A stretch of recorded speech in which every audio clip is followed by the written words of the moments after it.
And he looked at the altar and said, y'all want to have some fun like we did about a year ago when the man's leg grew out? He said, well, we're going to.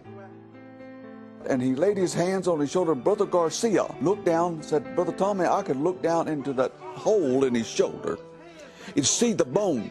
He said he started praying for it, and he said all of a sudden the bone started growing out.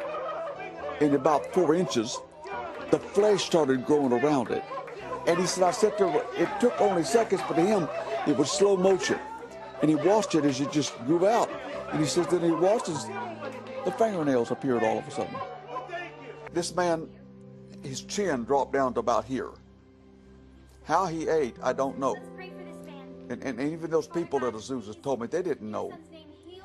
But they started praying for him, and then you could hear bones popping, and his chin started coming back up. And with just in a few minutes, he was normal. And Lucille said he was really kind of attractive. She had come to Azusa Street. Sister Carney saw her come in with a bloody bandage over her ear. And she said you could see she was in tremendous pain. So she went up to her to minister to her, and she told her what had happened. She said she pulled it back. She said, Tommy, it looked like a raw piece of meat. There was nothing there, just a raw piece of meat.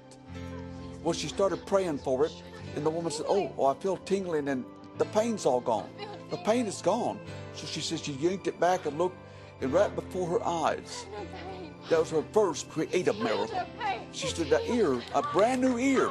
She said, he said he had a big handkerchief hanging down over his stomach, and it didn't smell too good. Well, he came up and asked the man, he said, what is your problem? He said, well, he told him, he said he picked up and looked under, and he says, his entrails just hung out.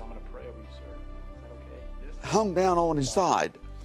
And he said, so he put the flap back down and put his hand on it and started praying, and he could feel his hand going in. And all of a sudden he says there was nobody, so he just grabbed it and put it back up.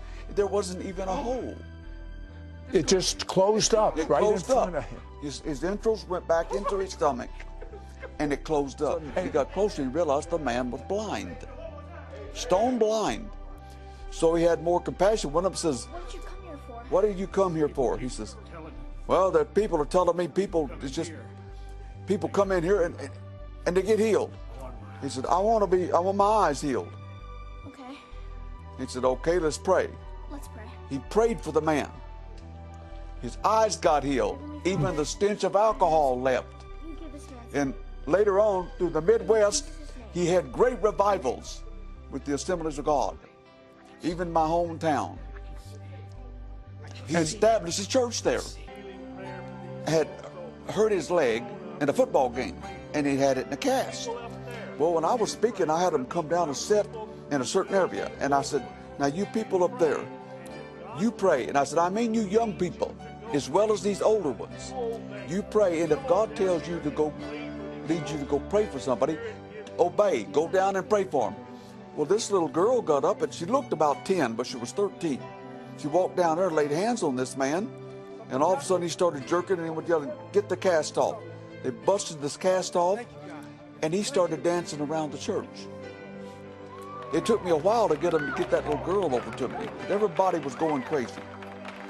And I said, sweetheart, how old are you? She said, 13. I said, did you know you can do this anywhere, anytime? She looked puzzled. She said, anywhere, anytime? I said, yes. Said she went to her school and she was what we call the towel girl. Right. You've seen these little girls handing to, okay, the quarterback got injured bad. They had him up on the gurney. She walked up to him and says, I believe in divine healing. I believe if I pray for you, you will be supernaturally healed. Would you like for me to pray for you? She said he grunted out a yes. She laid hands on him and prayed for him. He got healed. He got up, and the next play, it was him out there playing.